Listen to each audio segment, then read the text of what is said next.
வணக்கம். தமிழ் பேசும் மக்களின் உரிமை குரலான வீரகேசரியின் இரவு நேர பிரதான செய்திகள். வாசிப்பது எம் சிகா ரவி மற்றும் அவினேஷ் ஜோன்சன். செய்தியாசிரியர் எஸ் லோகேஸ்வரன். முதலில் தலைப்புச் செய்திகள். அச்சுறுத்தப்படும் டிரான் அலஸ், பாதாள உலக குழுவிடமிருந்து வந்த கொலை மிரட்டல். இறந்த நோயாளிகளுக்கு அறுவை சிகிச்சை செய்த பெண் வைத்தியர் மிரட்டல் விடுத்த அவரது 21 வயது மகளும் கைது. வாகன வருமான அனுமதி பத்திர இணைய சேவை தற்காலிகமாக நிறுத்தம். செம்மணி சொல்லும் பேரவலம், அத்திவார குழியிலும் அகலப்பட்ட மனித எச்சங்கள். கத்தியுடன் கடலுக்குள் இறங்கும் பிரான்ஸ் போலீசார், புலம்பெயர்வோரை தடுக்க புதிய நடவடிக்கைகள். உள்நாட்டு செய்திகள்.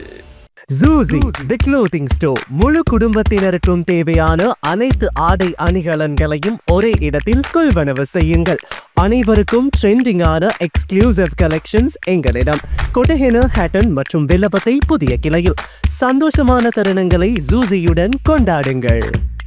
முன்னாள் பொது பாதுகாப்பு அமைச்சர் டிரான் அலஸுக்கு பாதாள உலக கும்பல் தலைவர் ஒருவரிடமிருந்து தொலைபேசி மூலம் கொலை மிரட்டல்கள் வந்துள்ளதாக தெரிவிக்கப்படுகிறது. இது தொடர்பில் அவர் பதில் போலீஸ்மா அதிபரிடம் முறைப்பாடு அளித்துள்ளதாக தெரிவிக்கப்படுகிறது. கடந்த 5ஆம் திகதி துபாயில் வசிக்கும் ஒரு பாதாள உலக கும்பல் தலைவரிடமிருந்து முன்னாள் பொதுமக்கள் பாதுகாப்பு அமைச்சர் டிரான் அலஸுக்கு பல தொலைபேசி அழைப்புகள் வந்துள்ளன. அதில் அவருக்கு கொலை மிரட்டல்கள் வந்ததாக கூறப்படுகிறது. டிரான் அலஸ் பொதுமக்கள் பாதுகாப்பு அமைச்சராக இருந்தபோது நாட்டை விட்டு தப்பிச் சென்ற பாதாள உலக தலைவர்கள் மற்றும் அவர்களுடன் தொடர்புடைய நபர்களை மீண்டும் அழைத்து வர உத்தரவுகளை பிறப்பித்ததாக கூறி இந்த கொலை மிரட்டல் விடுக்கப்பட்டதாக கூறப்படுகிறது. இந்த விவகாரம் தொடர்பாக முன்னாள் பொதுமக்கள் பாதுகாப்பு அமைச்சர் டிரான் அலஸ் தன்னிடம் முறைப்பாடு அளித்துள்ளதாக பதில் போலீஸ்மா அதிபர் பிரியாந்த வீரசூரிய குறிப்பிட்டுள்ளார். அதன்படி அனைத்து பிரிவுகளுக்கும் தகவல் வழங்கப்பட்டுள்ளதோடு சம்பவம் குறித்து விசாரணைகள் ஆரம்பிக்கப்பட்டுள்ளதாகவும் பதில் போலீஸ்மா அதிபர் தெரிவித்துள்ளமை குறிப்பிடத்தக்கது. தற்போது விளக்கமறியலில் வைக்கப்பட்டுள்ள வைத்தியர் மகேஷ் விஜயரத்னவின் 21 வயதான மகள் கைது செய்யப்பட்டுள்ளதாக போலீசார் தெரிவிக்கின்றனர். லஞ்ச ஒழிப்பு ஆணைக்குழு அதிகாரி ஒருவரை மிரட்டிய சம்பவம் தொடர்பாக அவர் கைது செய்யப்பட்டுள்ளார். லஞ்ச ஊழல் விசாரணை ஆணைக்குழுவினால் கைது செய்யப்பட்ட ஜயவர்தனபுர வைத்தியசாலையின் நரம்பியல் சத்திர சிகிச்சை விசேட வைத்திய நிபுணர் மகேஷ் விஜயரத்ன உள்ளிட்ட சந்தேக நபர்கள் மூவரையும் எதிர்வரும் 8ஆம் திகதி வரை விளக்கமறியலில் வைக்குமாறு உத்தரவு பிறப்பிக்கப்பட்டுள்ளது. வைத்தியர் மகேஷ் விஜயரத்ன 50,000 ரூபாய் மதிப்புள்ள அறுவை சிகிச்சை உபகரணங்களை 1,75,000 ரூபாய் என்ற விலையில் நோயாளிகளுக்கு விற்றதாக கூறப்படும் நிலையில் இறந்த நோயாளிகளுக்கு மூளை அறுவை சிகிச்சை செய்ததாகவும் குற்றம் சாட்டப்பட்டுள்ளார். லஞ்சம் அல்லது ஊழல் பற்றிய குற்றச்சாட்டுகளை புலனாய்வு செய்வதற்கான ஆணைக்குழு அதிகாரிகள் கொழும்பு பிரதான நீதவான் தனுஜா லக்மாலி ஜெயதுங்க முன்னிலையில் சாட்சியம் அளித்த போதே இந்த விடயத்தை தெரிவித்துள்ளனர். தனது தனியார் நிறுவனம் மூலம் விற்கப்பட்ட அறுவை சிகிச்சை உபகரணங்களை பணத்திற்கு நோயாளிகளுக்கு வழங்கும் நோக்கில் இறந்த நோயாளிகளுக்கு அறுவை சிகிச்சைகள் செய்யப்பட்டதாகவும் மூளை இறந்த 5 நாட்களுக்கு பிறகு நோயாளியின் இதயத்தில் ஒரு இயந்திரத்தை பயன்படுத்தி அறுவை சிகிச்சை செய்யப்பட்டதாக பிரேத பரிசோதனையில் தெரியவந்ததாகவும் ஆணைக்குழு அதிகாரிகள் தெரிவித்துள்ளமை குறிப்பிடத்தக்கது. வாகனங்களுக்கான வருமான அனுமதி பத்திரங்களை இணைய வழியாக பெறும் சேவை தற்காலிகமாக செயலிழந்துள்ளது. இது தொடர்பாக தகவல் மற்றும் தொடர்பாடல் தொழில்நுட்ப நிறுவனம் அறிவித்துள்ளது. ஜூலை 3ஆம் திகதியிலிருந்து இச்சேவையில் தொழில்நுட்ப கோளாறு ஏற்பட்ட நிலையில் ஜூலை 9ஆம் திகதி வரை சேவை செயலில் இருக்காது என தெரிவிக்கப்பட்டுள்ளது. தற்போது கோளாறு சரி செய்யும் பணிகள் முன்னெடுக்கப்பட்டு வருகின்றன. சேவை மீண்டும் இயங்கும் போது அதிகாரப்பூர்வ அறிவிப்பு வெளியிடப்படும் என்றும் அந்த நிறுவனம் கூறியுள்ளது. இந்த நிலையில் வாகன உரிமையாளர்கள் மாற்று ஏற்பாடுகளை மேற்கொள்ளுமாறு கேட்டுக் கொள்ளப்படுகின்றனர்.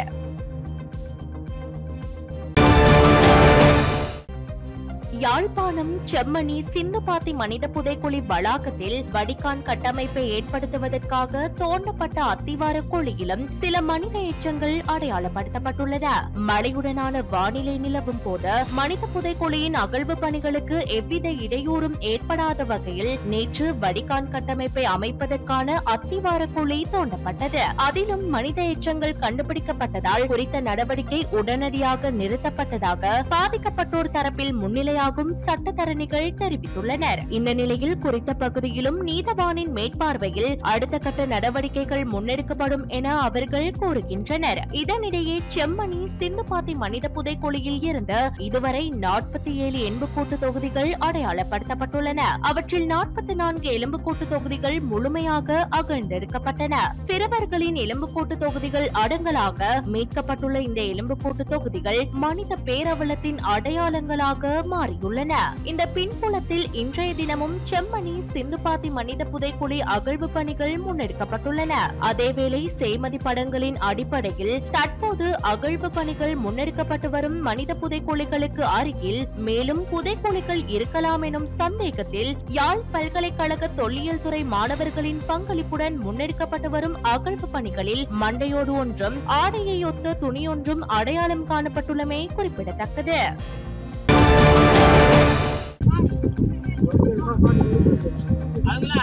மட்டக்களப்பில் நேற்று மாலை நடைபெற்ற இருவேறு விபத்துகளில் 4 சிறுவர்கள் பலியானமை மாவட்டத்தில் பெரும் சோகத்தினை ஏற்படுத்தியுள்ளது.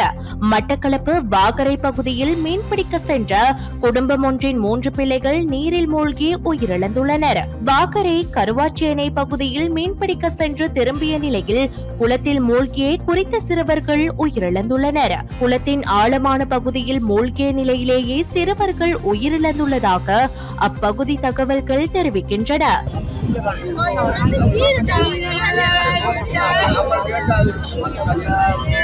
குறித்த பகுதிக்கு சென்ற வாகரை போலீசார் இது தொடர்பான விசாரணைகளை முன்னெடுத்துள்ளனர். குளத்தில் இருந்த குழியில் மூழ்கியே 10 முதல் 12 வயதுக்குட்பட்ட சிறுவர்கள் உயிரிழந்துள்ளனர்.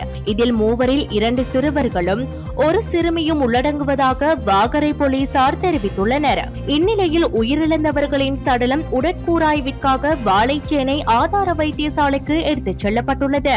வாகரை போலீசார் மேலதிக விசாரணைகளை மேற்கொண்டு வருகின்றனர். இதேபோன்று மட்டக்களப்பு கரடியனாறு போலீஸ் பிரிவிற்குட்பட்ட உருகாமம் பகுதியில் பஸ் மோதியதில் 7 வயதுடைய சிறுவன் உயிரிழந்துள்ளார். செங்கலடியிலிருந்து உருகாமத்திற்கு சென்று பஸ்ஸில் இறங்கி வீதியை கடக்க முனைந்த போது எதிர் திசையில் வந்த பஸ் மோதியே இந்த விபத்து இடம்பெற்றுள்ளது. இந்நிலையில் கரடியனாறு போலீசார் விசாரணைகளை முன்னெடுத்துள்ளதுடன் பஸ் சாரதி கைது செய்யப்பட்டுள்ளதுடன் சடலம் ஏறாவூர் ஆதார வைத்தியசாலையில் வைக்கப்பட்டுள்ளது. படகில் இருந்து பாதிக்கப்பட்ட மீனவர்கள் 4 வரை கடற்படையினர் பாதுகாப்பாக மீட்டுள்ளனர். இந்தியாவின் மீன்பிடி படகொன்று எந்த ஒரு தொடர்பும் இல்லாமல் காணாமல் போயுள்ளதாக மும்பையில் உள்ள கடல்சார் தேடல் மற்றும் மீட்பு ஒருங்கிணைப்பு மையம் இலங்கையில் உள்ள கடல்சார் தேடல் மற்றும் மீட்பு ஒருங்கிணைப்பு மையத்திற்கு தகவல் வழங்கியுள்ளது. அதற்கமைய கடற்படையின் அதிவேக தாக்குதல் படகின் உதவியுடன் முன்னெடுக்கப்பட்ட தேடுதல் நடவடிக்கையின் போது சிலாபத்திற்கு அப்பால் மேற்கு கடலில் இந்திய மீனவர்களின் மீன்பிடி படகு செயலிழந்த நிலையில் ஆபத்தான நிலையில் இருப்பது கண்டுபிடிக்கப்பட்டது.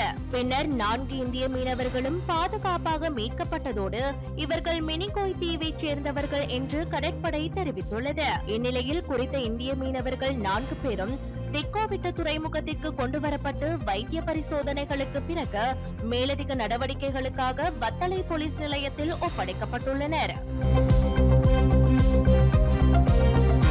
வெளிநாட்டு செய்திகள். பிரான்சில் இருந்து ஆங்கில கால்வாயை கடந்து பிரித்தானியாவுக்குள் நுழையும் புலம்பெயர்வோரை தடுத்து நிறுத்த பிரான்ஸ் தரப்பில் புதிய நடவடிக்கைகள் ஆரம்பிக்கப்பட்டுள்ளன. முன்பு சட்டவிரோத புலம்பெயர்வோர் கடற்கரையில் நிற்கும் வரையில் மட்டுமே பிரான்ஸ் போலீசார் அவர்களை தடுப்பதுண்டு. இப்போது கடலுக்குள் இறங்கி புலம்பெயர்வோரை தடுக்க துவங்கியுள்ளார்கள் பிரான்ஸ் போலீசார். அத்துடன் கத்திகளுடன் கடலுக்குள் இறங்கி புலம்பெயர்வோர் பயணிக்கும் ரப்பர் படகுகளை குத்தி காற்றை இறக்க இறக்கவும் செய்கிறார்கள். மேலும் தற்போது ஜெட்ஸ்கி வகை படகுகளில் சென்று புலம்பெயர்வோரை தடுப்பது மற்றும் அவர்களுடைய படகுகளின் மீது வலையை வீசி படகை இயங்க விடாமல் தடுப்பது ஆகிய நடவடிக்கைகளையும் பிரான்ஸ் போலீசார் தொடங்கியுள்ளனர்.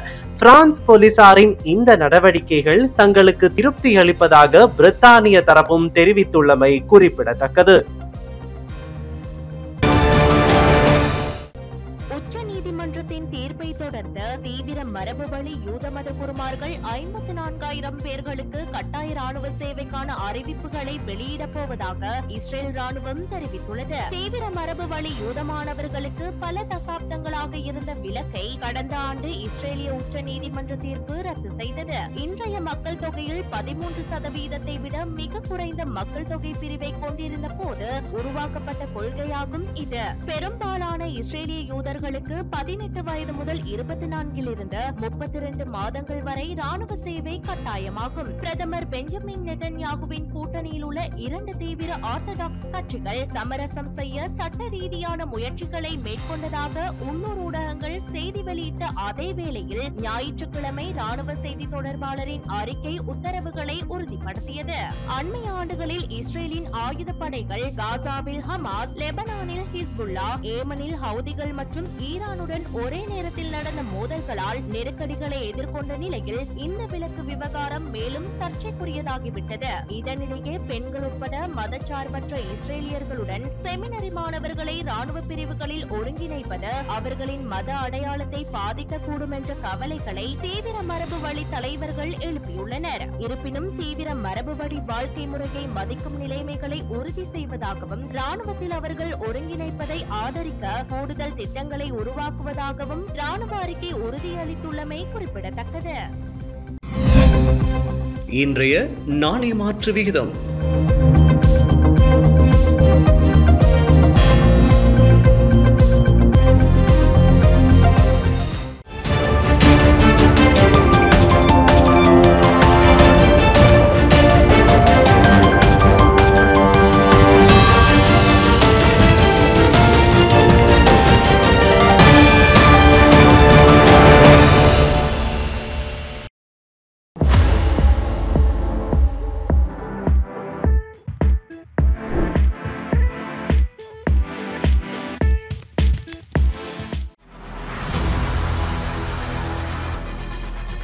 இலங்கையின் முதல் நிலை முதற்கர செய்தி வழங்குனர் வீரகேசரியின் குறும் தகவல் செய்திகளை உடனுக்குடன் தமிழில் பெற்றுக்கொள்ள டயலாக் வலையமைப்பிலிருந்து REG இடைவெளி வீக்கி என்று பதிவிட்டு 87 960 என்ற எண்ணுக்கு குறுஞ்செய்தி ஒன்றை அனுப்புங்கள். வீரகேசரி செய்தியுடன் இணைந்திருங்கள்.